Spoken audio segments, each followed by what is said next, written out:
episode 742 with a podcast in Assuming America, the Tour Sports Podcast presented by Betfred Sportsbook. It is Monday, July 31st, 2023. People, I hope everybody's doing well.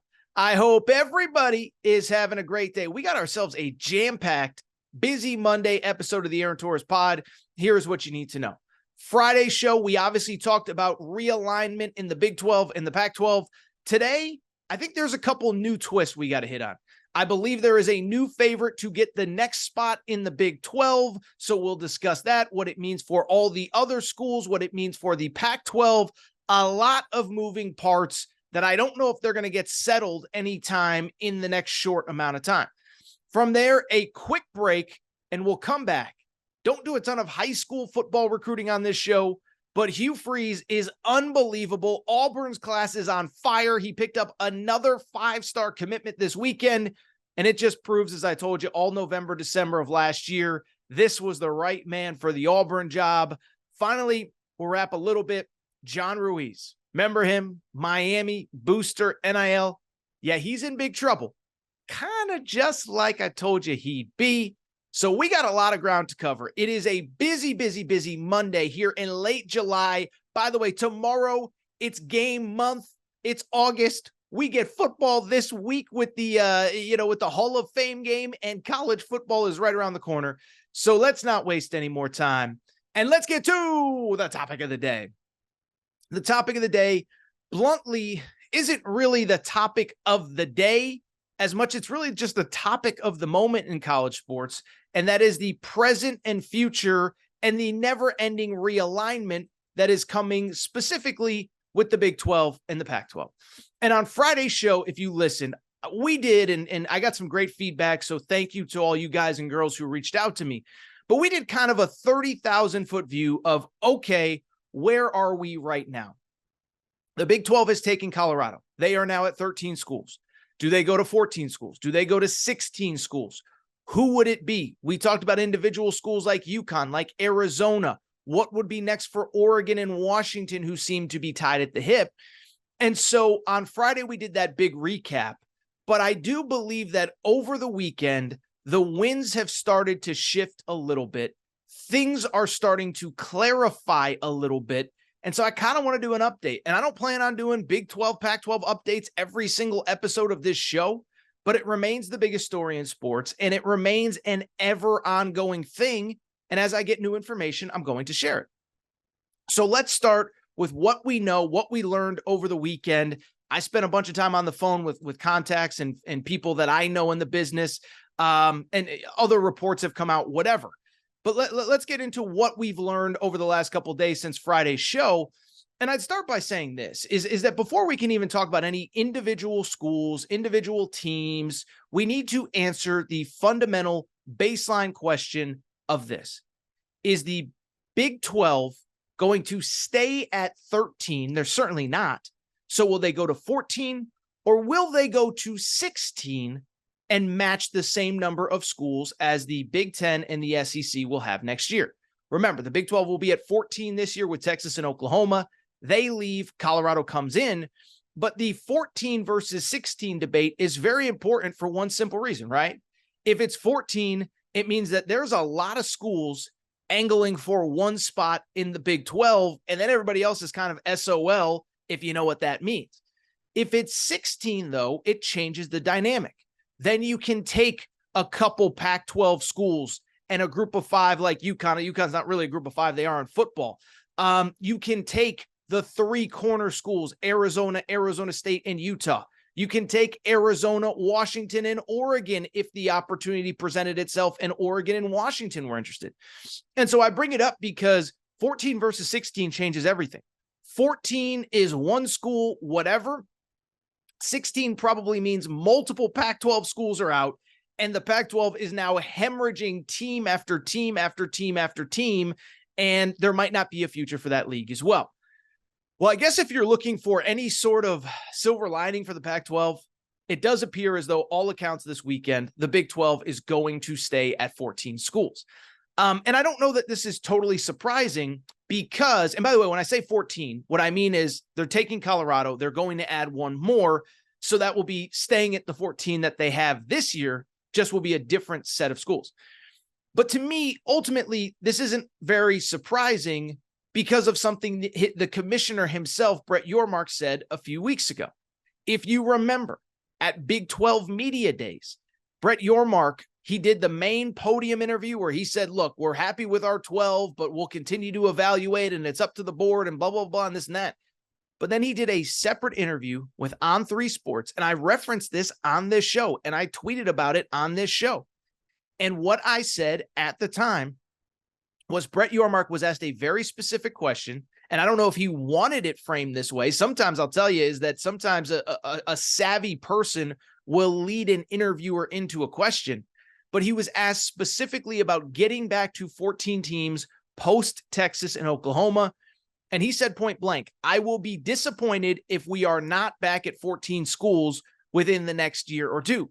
So it wasn't 16. It wasn't expansion. It was specifically 14 schools. And so to me, that was always kind of the barometer. I thought you could get to 16, but when he said 14, that always stayed in the back of my mind as there must be something here. There must be a reason that he specifically answered that question this specific way. So if it is 14, what I will also add is this. It appears as though right now, this second, there is a team that is in the driver's seat to get that 14th spot. And it's one of two that I talked about on Friday's show. Bluntly, on Friday's show, I said both UConn and Arizona feel good about the position that they're in. Now, at that time, I think I was more open to the idea of the Big 12 going to 16, not 14. But the team that I believe, the school that I believe that is set to get that 14th opportunity, and again, you can't go until you get the invite, I do think it's Arizona, though. And so what has happened, what has changed, but more specifically, what is it about Arizona that they will be the next school? To me, it is almost a perfect, why I think it's Arizona, I guess to say it like this, why I think it's Arizona. It fits the criteria that both Brett Yormark, the commissioner, wants, but also the conference presidents as well. We know from Brett Yormark's perspective, what he wants is to build a coast-to-coast basketball juggernaut. We've talked about it many times. He believes that if you can build the best basketball conference in America, if you can include some of the biggest brands in America, it means that you cannot be excluded from any future realignment of college sports. So if the Big 12, Big 10 and the SEC at some point in the next 20, 30, 10, 5, 2 years decide they want to break off, well, you can't play major college sports without Kansas and all these basketball powers. And so that has been Brett Yormark's goal. But I also think it appeases the conference president's goals as well. Remember, the conference presidents by nature, they're not sports people. They're not basketball people. They're not football people either. And school presidents, in many cases, aren't athletic people at all. Brett Yormark has this 20-year vision of what he wants the Big 12 to be, playing games in Mexico. They just did a clinic at Rucker Park for basketball because they clearly want to make New York a priority and a hub for the Big 12. The presidents don't care about that. They're running major universities, and they just want to know what stabilizes us the best. And so Arizona, coming from a Power 5 conference in a pseudo-contiguous state, obviously they're kind of in the Big 12 footprint. Obviously they're a border state of Colorado, who's joining the league, of Utah, which has BYU, which is in the Big 12. Arizona geographically makes sense. Arizona basketball fits the narrative, but also they play Power 5 football as well. And this is an important component for a reason that we talked about when we talked about Colorado last week. And this is something I don't think enough people are talking about, okay? So when Colorado officially accepted the invite to the Big 12, there is a very interesting clause in the contracts, the TV contracts that the Big 12 has signed. That clause states explicitly that the Big 12, if they are to add Power 5 teams and Power 5 programs, those schools then automatically get a full TV share. So why is that important? Colorado joins. They get the full 30 plus million, 31 million and change. That's great for Colorado. There's no waiting period. There's no buyout, which is important. And I know I'm getting nerdy here, but this is important stuff. For Colorado, you look at it, they get the full $31 million. There's no buyout. There's no exit fee from the Pac-12. They're free and clear. From the Pac-12's perspective, they don't have to help subsidize Colorado as they transition from another league. The league, as we know it, the Pac-12, is over in 2024. And so it's the same with Arizona. Arizona can come in. They can break off clean from the Pac-12. There's no exit fees. There's no this. There's no giving them a partial share as they get acclimated to the league. Those are important things to the school presidents, and so it all makes sense. From Arizona's perspective, I think it obviously goes without saying it's a no-brainer. More TV money, certainly more stability. And for Arizona, a basketball power, you're now aligning yourself with the best basketball league in America. And I know Arizona football is on the way up. Jed Fish, I'm not trying to disrespect what he's doing, but Arizona basketball, if they stay behind in the Pac-12, what are you staying behind for? UCLA's gone. USC's gone. Nobody else is very good. So for Arizona, it fits too perfectly, but then it's obviously mostly just about stability and being able to move forward. There's been differing conversations about Arizona State. I'll stick with what I said on Friday. I think in a perfect world, Arizona would like Arizona State to come with them. I think all the power players in that state would like those two schools to stay aligned. But Arizona's going to do what's best for Arizona. They're not waiting around for Arizona State. And I don't know Arizona State's going to get an invite ever. And even if they are, I don't know if they're going to accept it ever for all the reasons we talked about on Friday. From the UConn perspective, listen, I'll say this bluntly on Friday's show, and I got to own it. I said that UConn, the people that I talked to there, listen, I've been talking to people everywhere, right? And so the people I talked to at UConn, and I don't think it was a place of arrogance or misinformation, I think they felt very good after the Colorado news. I don't think they were concerned about not having a seat at the table. I do think it's changed a little bit over the past 48 to 72 hours since then.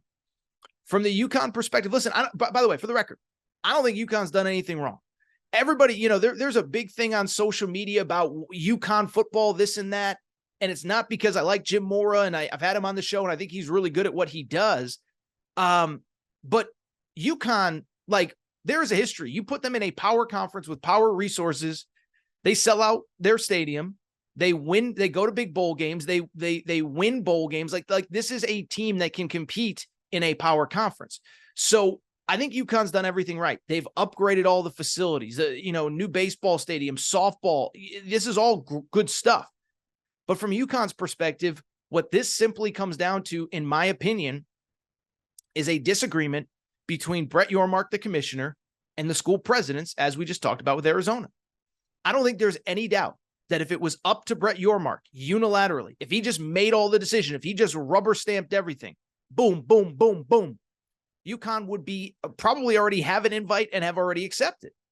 The problem becomes, from UConn's perspective, is what Brett Yormark wants isn't what the school presidents necessarily want.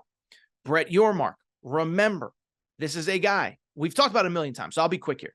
But Northeast ties, he wants a pipeline to New York City. He believes New York City is the major media market, and he wants a coast-to-coast league that is a power, specifically in basketball. And I also think he believes in what UConn football is capable of, what UConn's athletic department is capable of. Baseball program's great. Olympic sports are great, etc. But again, it goes back to what I said with the school presidents. From the UConn perspective, they're not a Power 5, so they won't automatically be just phased into this TV contract the way that an Arizona could, or anybody from a Power 5 conference.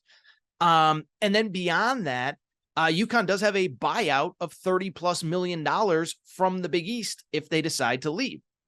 So UConn just, it's the old Facebook status. It's complicated. It's just more complicated with UConn. It's cleaner with Arizona. Arizona plays power conference football. And so, as I said, right now, Arizona is in the driver's seat. And I don't think it's anything UConn's done wrong. I just think it's a tough deal of convincing the school presidents. And by the way, I'd say this. I think it's been a tough conversation from the beginning. I can tell you, just talking to people behind the scenes, all corners of the country. Remember, I grew up in Connecticut, but I live in Pac-12 country. So I got a network everywhere. And I think most people felt like UConn was at the front of the line. It was going to be Colorado. That was what the school presidents wanted. It was going to be UConn. That was what Brett Yormark wanted. And then as the summer has gone on, as the league presidents had their meetings in West Virginia in late May, the paradigm started to shift. But again, even after Colorado, I think most people thought Brett Yormark was going to be able to push this through. And now it's becoming a bit more challenging. And from UConn's perspective, again, I don't think they did anything wrong. Facilities are where they need to be. Football's on the rise. And I'll say this too, like for anybody that, I've had a call, oh, Torres, you were just saying it because of this or because of that. No. One, UConn is by any definition a Power 5 program. They're not in a Power 5 conference. They operate like a Power 5 program. Elite facilities, elite coaches, well paid. But I also believe that they were acting all offseason like a program, and they have been acting the last couple years like a program that expected to find itself in the Power 5 going forward. Does UConn give Dan Hurley a contract extension worth $6 million a year if they really, truly believe they're staying in the Big East long term? Big East TV payout, according to Pete Thabel, I think is somewhere in the neighborhood of like $4 to $5 million.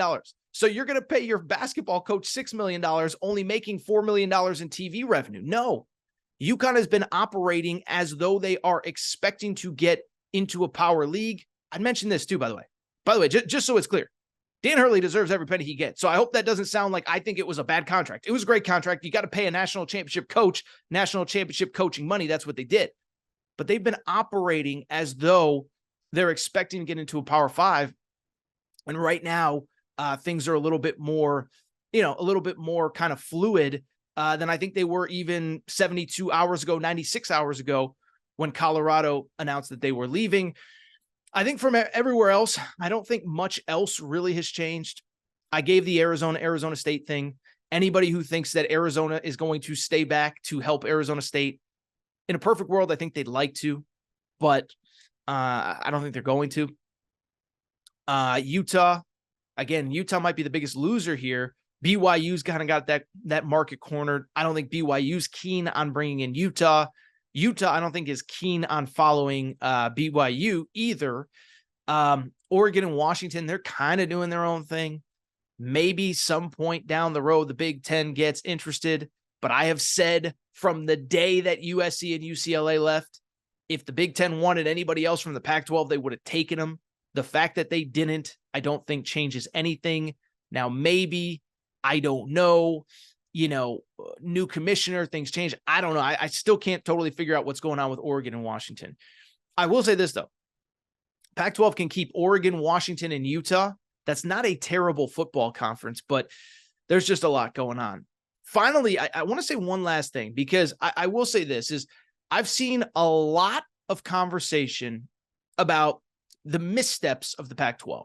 And it feels like the last 2 weeks, and really with the Colorado news, Colorado feels like the tip of the iceberg that's going to lead to other schools leaving. With Colorado, or with the Pac-12, I've seen a lot of like, remember when Larry Scott could have gotten Oklahoma and Texas and screwed that up? And like, I know at this moment, it's easy to blame Larry Scott, the former commissioner. You know where I think the Pac-12 really screwed up? You know where I think they dug their own grave? It was the day after Texas and Oklahoma left the Big 12 for the SEC, and the Big 12 was absolutely on the brink.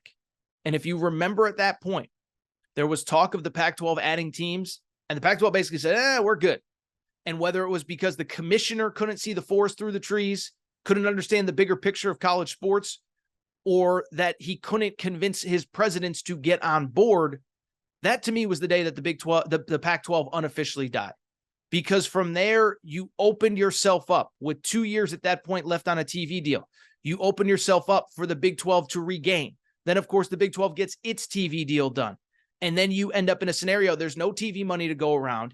USC and UCLA leave. And this all could have been avoided if you could have convinced your presidents, hey, take an Oklahoma State, take a TCU, take Kansas and Kansas State. Do what you have to do to survive and put the dagger in the Big 12 once and for all. So everyone's talking about, remember when Texas and Oklahoma could have come to the Pac-12? Forget that. The Pac-12 wrote its own obituary the day that they could not convince the presidents, or they decided not to expand in the wake of Texas and Oklahoma. leaving for the Big 12. All right, loaded first segment of the Aaron Torres pod. I want to take a quick break, come back, and hit on two stories, recruiting-ish stories. One, I got to talk about Auburn. What Hugh Freeze is doing there is unbelievable. And then we'll also talk about John Ruiz. Remember him? Life Wallet. Yeah, that guy. Oh, he's in the news, and it's not for good reasons. Take a quick break. Be right back. The show in a minute. But before we do, I want to welcome back our presenting sponsor, Betfred Sportsbook and the Betfred Sportsbook app. By now, you know Betfred's story started in 1967 in the UK, over 1,000 shops in the UK, and they have now come to the United States and made a major splash. They are the presenting sponsor of not only all things Aaron Torres Media, but the Colorado Rockies, the Denver Broncos, the Cincinnati Bengals. And what I love about Betfred, nobody takes care of their customers quite like Betfred does. I've been telling you that for a year. We have sent listeners of the Aaron Torres pod to Denver Broncos VIP tailgates. The Betfred suite at Cincinnati Bengals games is rocking. Betfred bettors have thrown out first pitch at the Colorado Rockies games. Nobody takes care of their customers quite like Betfred, and here is what they are doing for you right now. How about this? Bet $50 on any game, get up to $1,111 in free bets. Here's how it works. Download the Betfred Sportsbook app. Bet $50 on anything you want to bet on. You automatically get $111 in free bets. But beyond that, you get up to $200 in insurance for your first 5 weeks as a Betfred customer, totaling $1,111 in free bets. I've told you for a year, nobody takes care of their customers quite like Betfred. They're the only book that I bet with, and I want to thank Betfred for being our presenting sponsor. All right, everybody, I am back. Good to be back. Good to be back. Do want to hit on two quick topics to wrap the show. And one of them is actually a little bit of a follow-up from a segment that I did on YouTube last week, but also a little topic that we had in Aaron Right, Aaron Wrong on Friday's show. And if you listen to Friday's show, we talk every week, we wrap the show, best and worst takes of the week.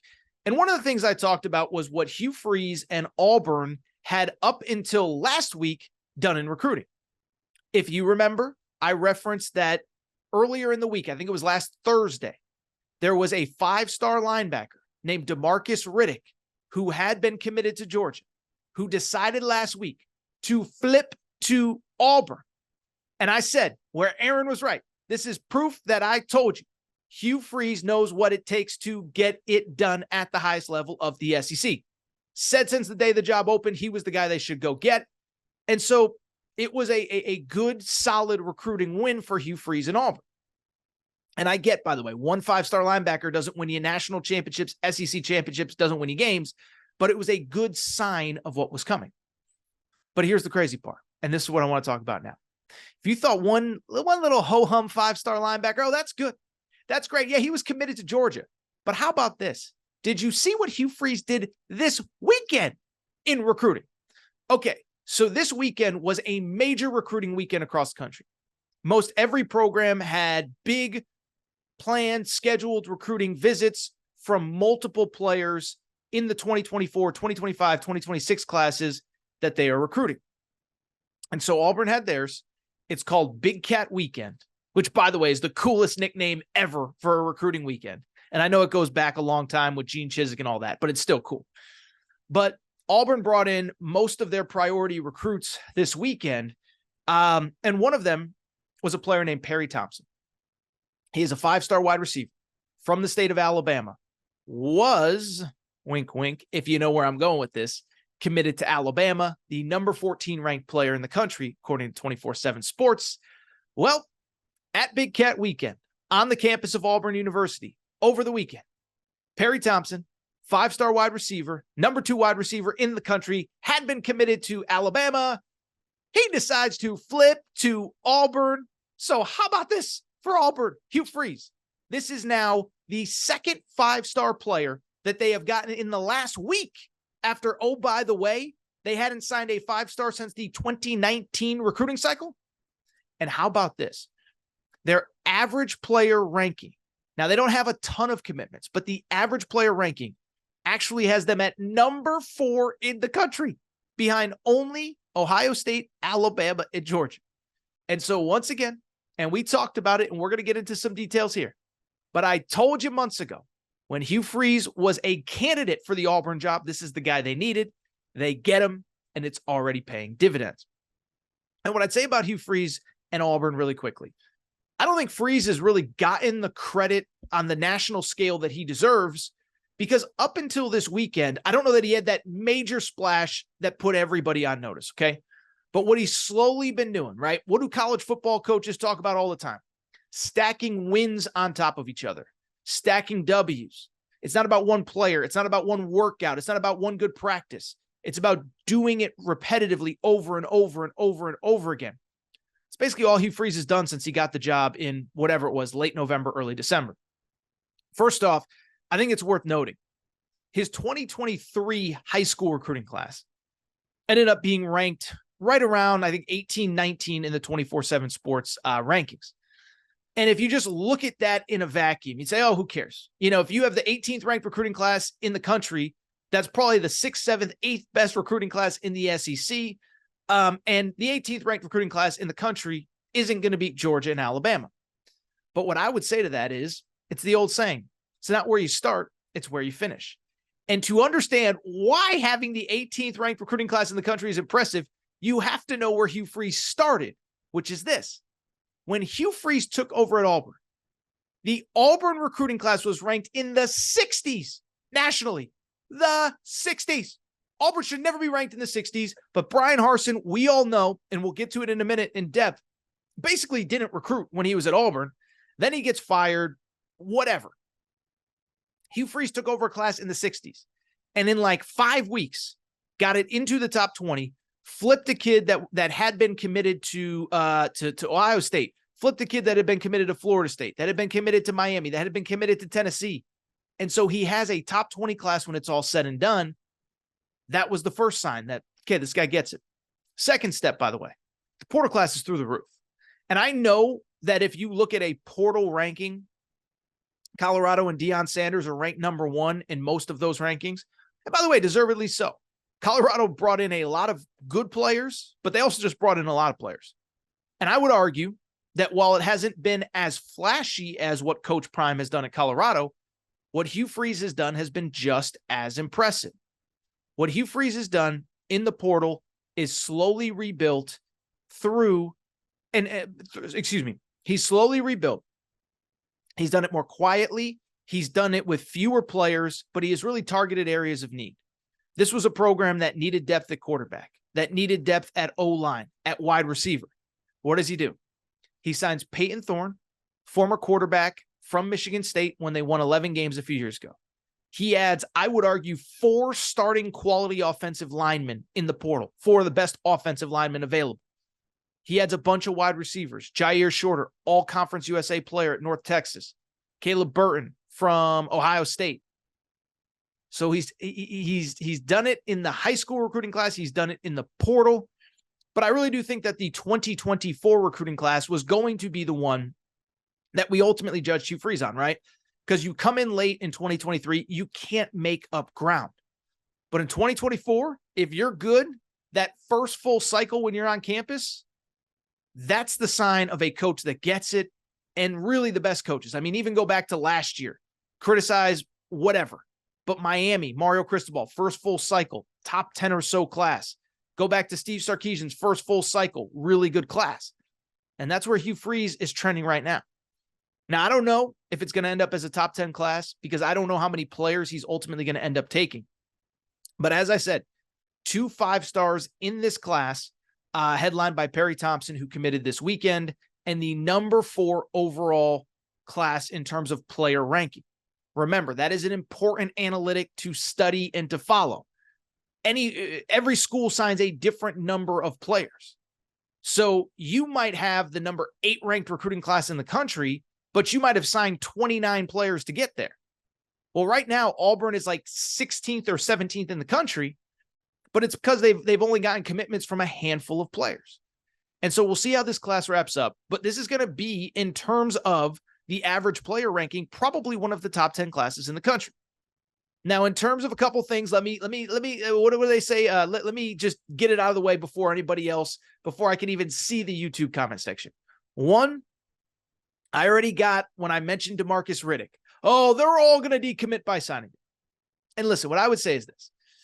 Could a player or two decommit? Yes, it happens all the time. But if you look at recruiting in the spring and summer, I don't know what the number is, but my guess is well over 90 to 95% of players who commit in the spring and summer end up signing with the school that they committed to. And so I can't sit here and say that if they have 17, 18 kids committed today, that all 18 are going to sign on December, whatever. But the vast majority are. Two, by the way, don't tell me about NIL. You say anything nice about any program these days. Oh, well, it's NIL. It's just NIL. And I don't want to hear it. I don't want to hear it. First off, I don't do rumors on NIL rumors and innuendo.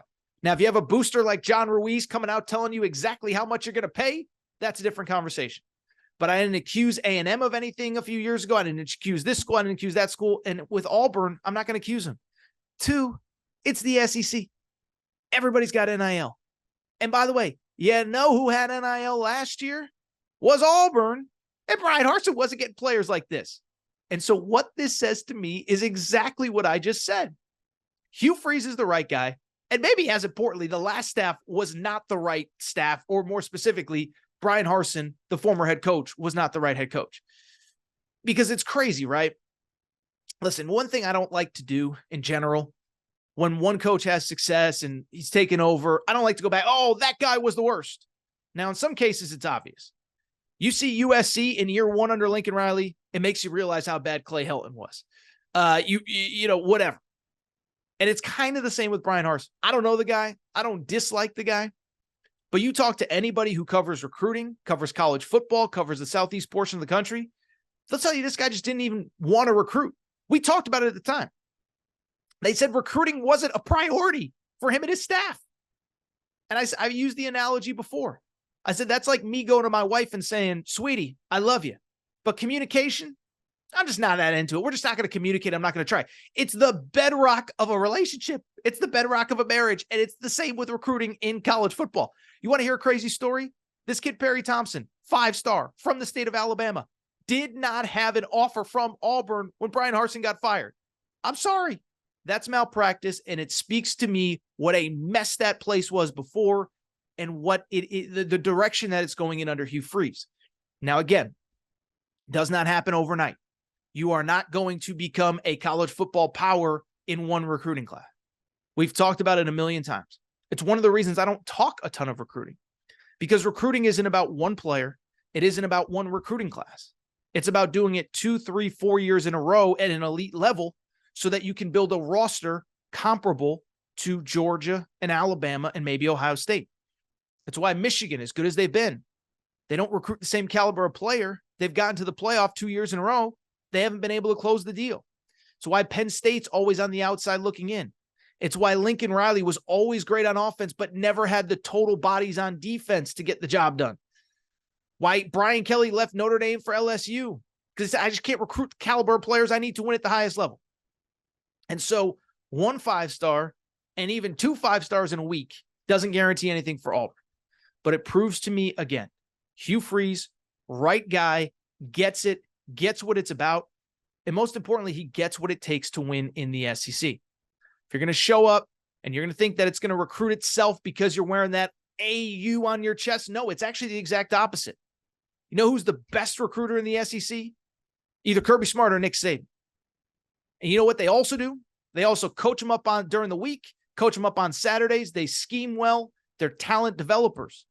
You have to check all of the boxes. You can't just be a talent development guy. You have to do all of it. So credit Hugh Freeze.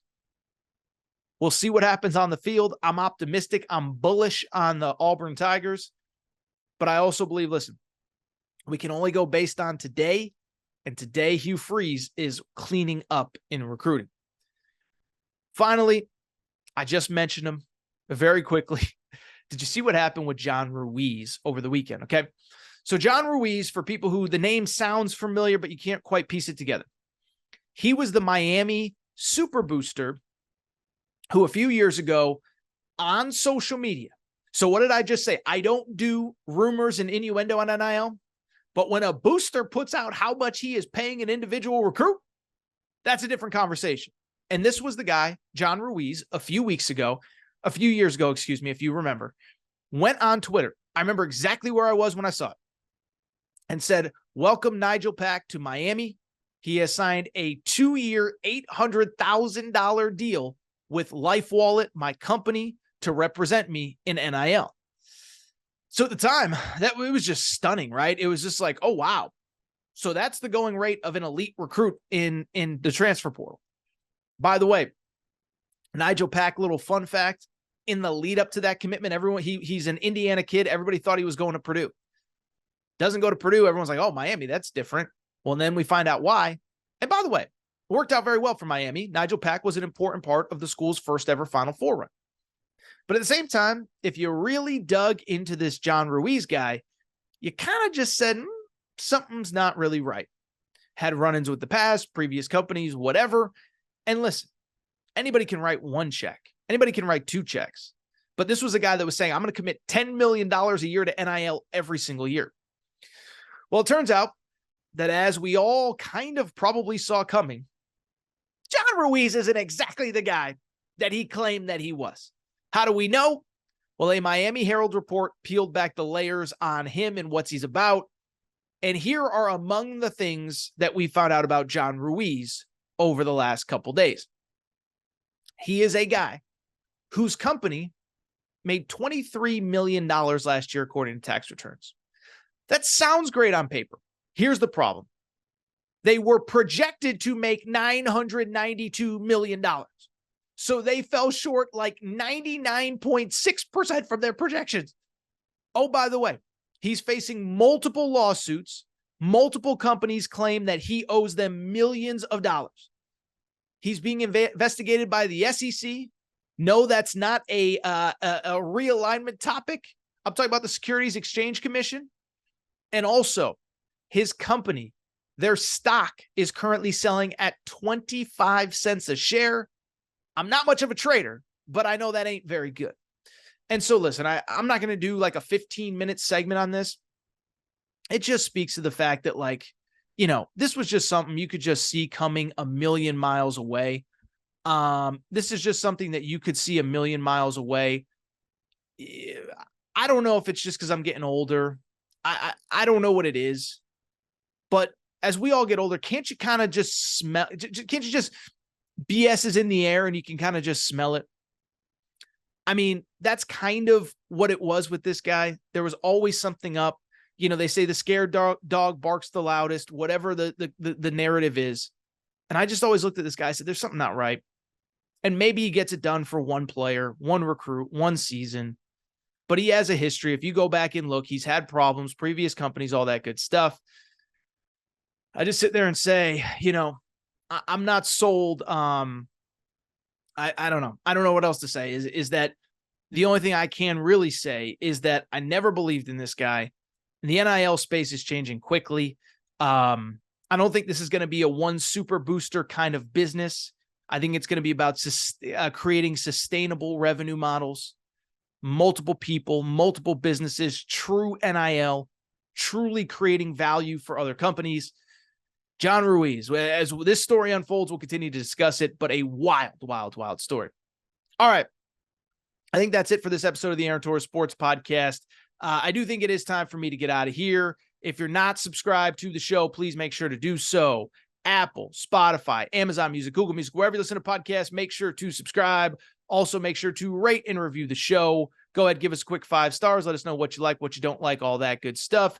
Make sure you're following on social media at Aaron_Torres on Twitter, at Aaron Torres Pod on Instagram, Aaron Torres Podcast Questions at gmail.com, Aaron Torres Podcast Questions at gmail.com. That is all for today's show. I do appreciate everybody joining. Time for me to get out of here. Time for me to go do what I got to do, because it's a busy Sunday, busy Monday here, and it's time for me to go. So with that said, thank you guys and girls for listening. That's all for today's show. Shout out to Torque. Shout out to Rachel, who hates my voice. Shout out to JJ Reddick, you F-head. Unblock me, bro. I will be back on Wednesday. New episode, Aaron Torres